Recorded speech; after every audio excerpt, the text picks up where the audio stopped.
Friends, स्वागत है आपका हमारे YouTube channel agriculture smart study पर। आपके फ्रेंड ग्रुप में या रिलेटिव्स में जो कोई भी डेयरी साइंस की तैयारी कर रहा है, ये क्लास उसको भी शेयर कर दिया करिए ताकि वो भी पढ़ सके और आने वाले एग्जाम्स के लिए तैयारी कर सके।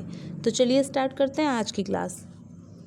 क्वेश्चन नंबर फर्स्ट है, protein efficiency ratio of wheat floor is. Wheat flour जो रहता है गेहूँ का आटा, उसकी प्रोटीन इफिशियंसी रेशियो जो है वो इसका कितना होता है। तो व्हीट फ्लोर का प्रोटीन इफिशियंसी रेशियो होता है 1.1। Option C is correct. 1.1 is the protein efficiency ratio of wheat floor.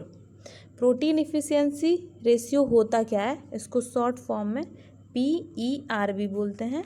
तो प्रोटीन इफिशियंसी रेशियो क्या होता है, मतलब जैसे कोई भी प्रोटीन का सोर्स जो है जिसको हमने कंज्यूम किया है, ठीक है, लेकिन उसमें से कंज्यूम तो किया है हमने, पर उसमें से कितना प्रोटीन जो है रियली हमारी बॉडी जो है उसको ले पाई है, गेन कर पाई है, वो होती है प्रोटीन इफिशियंसी रेशियो। जैसे कि मिल्क ही लिया है, उसमें प्रोटीन 80% है लगभग, और उसमें से फिर हमारी बॉडी उसमें से कितना ले पा रही है, कितना कंजप्शन कर पा रही है, वो रियली जो वैल्यू होगी वो होता है एफिशिएंसी रेशियो। तो व्हीट फ्लोर का जो एफिशिएंसी रेशियो होता है, प्रोटीन एफिशिएंसी रेशियो, वो होता है 1.1। नेक्स्ट क्वेश्चन है, casein and caseinates can be used in bread making at a level of. Casein और केसीनेट जो है वो यूज किए जाते हैं ब्रेड बनाने के लिए, और किस लेवल, मतलब कितना लेवल इनका यूज़ किया जाता है, कितने यूज़ किए जाते हैं। तो केसीन और केसीनेट यूज़ किए जाते हैं 50 to 20% ऑफ व्हीट फ्लोर। अगर 100 kg व्हीट फ्लोर ले रखा है तो 15 से 20 kg जो है केसीन और केसीनेट लेंगे।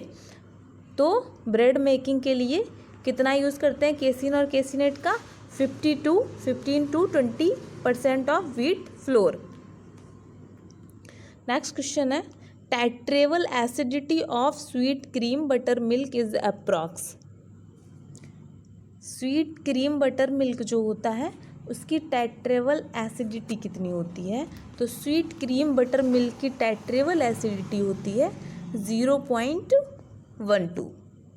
0.12% is the titrable acidity of sweet cream butter milk. Titrable acidity होती क्या है, तो एक्चुअली जो फ्रेश मिल्क रहता है, जो तुरंत निकाला हुआ मिल्क रहता है, उसका नेचर जो है वो एम्फोटेरिक रहता है। एम्फोटेरिक मतलब वो ना तो ब्लू लिटमस को रेड करता है, ना ही रेड लिटमस को ब्लू करता है। लेकिन अगर इसका टाइट्रेशन करते हैं एल्कली सोडियम हाइड्रोक्साइड के साथ, अगर टाइट्रेशन करते हैं तो ये फिनोप्थिलीन के प्रेजेंस में कुछ एसिडिटी जो है वो शो करता है, प्रदर्शित करता है, तो उसे कहते हैं टाइट्रेबल एसिडिटी। और इससे जो टाइट्रेबल एसिडिटी होती है उसको नेचुरल और एपेरेंट एसिडिटी भी कहते हैं। एंड नेचुरल एसिडिटी होती किसकी वजह से है, केसीन, एसिड, फॉस्फेट और सिट्रेट जो रहते हैं मिल्क में, उनकी वजह से होती है। रियल डेवलप वो नेचुरल एसिडिटी बोल सकते हैं कि नेचुरल एसिडिटी जो है वो, ऐसे भी क्वेश्चन पूछा जाएगा कि नेचुरल एसिडिटी जो होती है वो किसकी वजह से होती है, नेचुरल या एपेरेंट एसिडिटी किसकी वजह से होती है। तो ऑप्शन दे देंगे केसीन की वजह से, या कभी एसिड दे देंगे, कभी फॉस्फेट दे दिया जाएगा, या फिर कभी सिट्रेट, या फिर ये चारों भी दिए जा सकते हैं। और कह देगा कि इनमें से 3 दे देगा एग्जामिनर, और लिख देगा कि ऑल ऑफ द अबव। तो जो नेचुरल या एपेरेंट एसिडिटी होती है वो किसकी वजह से होती है, केसीन, एसिड, फॉस्फेट और सिट्रेट की वजह से।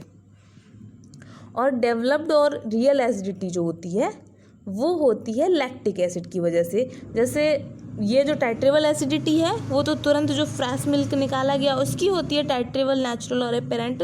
लेकिन जब मिल्क को कुछ देर के लिए रख देंगे, 2 घंटे हो गए, तो उसके बाद जो एसिडिटी होगी वो होगी डेवलप्ड एसिडिटी, या रियल एसिडिटी भी बोल सकते हैं। डेवलप एसिडिटी और रियल एसिडिटी होगी, और वो किसकी वजह से होती है? लैक्टिक एसिड की वजह से। होता क्या है कि जो लैक्टोज होता है उस पर बैक्टीरिया फंक्शन करते हैं और लैक्टोज को लैक्टिक एसिड में कन्वर्ट कर देते हैं, जिससे कि एसिडिटी जो है वो डेवलप हो जाती है, और इस एसिडिटी कौन सी होती है? Developed acidity. और काऊ मिल्क की टेट्रेबल एसिडिटी कितनी होती है काऊ मिल्क की? तो 0.13 टू 0.14, एंड बफेलो मिल्क की टेट्रेबल एसिडिटी कितनी होती है? 0.14 to 0.15, and titrable acidity is usually expressed as percentage of lactic acid. Next question है, in the preparation of barfi ghee residues mixed khoa in the ratio of. Barfi बनानी है तो उसमें घी रेसिड्यू जो हैं वो मिक्स किए जाते हैं खोआ के साथ, किस रेशियो में? तो 1:1 रेशियो में। Option is correct A, 1:1 ratio में ऐड करते हैं घी रेसिड्यू को खोआ के साथ। 1 kg अगर घी रेसिड्यू है तो 1 kg ही खोआ होगा। 1:1 रेशियो में यूज़ करते हैं in the preparation of barfi. Next question है, total phospholipid in sweet butter milk powder are approx. जो स्वीट बटर मिल्क पाउडर होता है उसमें टोटल फॉस्फोलिपिड जो है वो कितना होता है? तो स्वीट बटर मिल्क पाउडर में टोटल फॉस्फोलिपिड होता है 625 मिलीग्राम, 625 मिलीग्राम या percent total phospholipid in sweet butter milk powder. और फॉस्फोलिपिड अगर मिल्क में पूछा जाएगा जनरली तो बफेलो मिल्क में होता है 21 mg in 100 ml, and cow milk में होता है 33 mg पर 100 ml। नेक्स्ट क्वेश्चन है, essential amino acids content in casein is approx.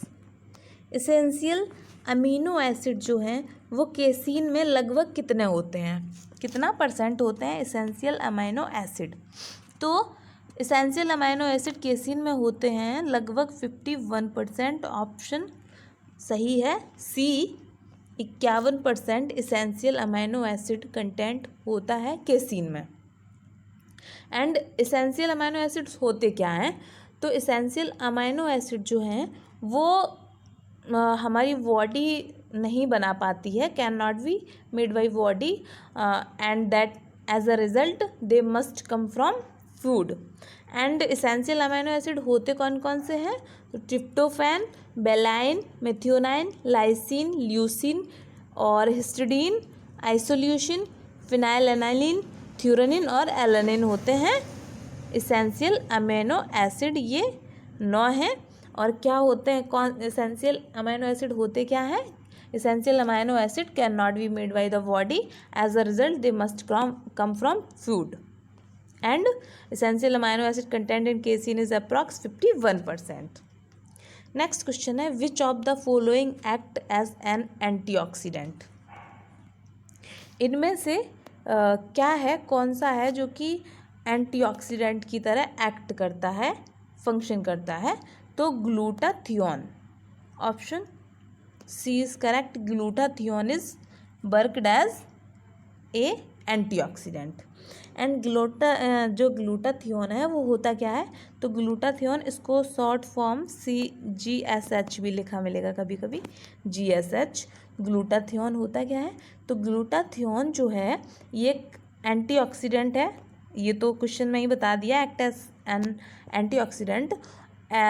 Antioxidant है और found in plants, animal, fungi and some bacteria. And glutathione जो है ये कैपेबल होता है to preventing damage to important cellular component, और जो कि कॉज्ड होते हैं by reactive oxygen species such as free radicals and metals etcetera. And next question है, protein content present in acid whey powder is approx. Acid whey powder जो रहता है उसमें प्रोटीन कंटेंट कितना होता है? तो protein content present in acid whey powder is approx 15%। Option C is correct. 15% protein content present in acid whey powder. Next question है fumigation of cheese curing room can be carried out through use of. Fumigation जिसमें cheese curing जो room है जिसमें cheese curing के लिए रखा गया है, तो उसमें फ्यूमिगेशन जो किया जाता है वो क्या यूज़ करके करते हैं, तो formaldehyde and KMnO4. Formaldehyde plus KMnO4 potassium permanganate के साथ फ्यूमिगेशन करते हैं चीज़ क्यूरिंग रूम में. नेक्स्ट क्वेश्चन है water powder content fat content of about. Butter powder में फैट कंटेंट जो है वो कितना होता है, कितना कंटेंट होता है बटर पाउडर में फैट, तो होता है 75% fat content in butter powder. आज की क्लास यहीं तक, मिलते हैं नेक्स्ट क्लास में. और अगर आपको किसी क्वेश्चन में डाउट रहता है, कन्फ्यूज़न रहता है, तो आप कमेंट सेक्शन में पूछ सकते हैं. मैं पूरी कोशिश करूँगी कि आपको क्वेश्चन के बारे में ज़्यादा से ज़्यादा बता सकूँ और आपके डाउट्स क्लियर कर सकूँ. और हाँ, वीडियो अगर पसंद आता है तो लाइक करें, शेयर करें एंड चैनल को सब्सक्राइब करें. बेल आइकन को प्रेस कर दीजिए ताकि आने वाली वीडियोज़ की नोटिफिकेशन आपको मिल सके. Okay, bye bye.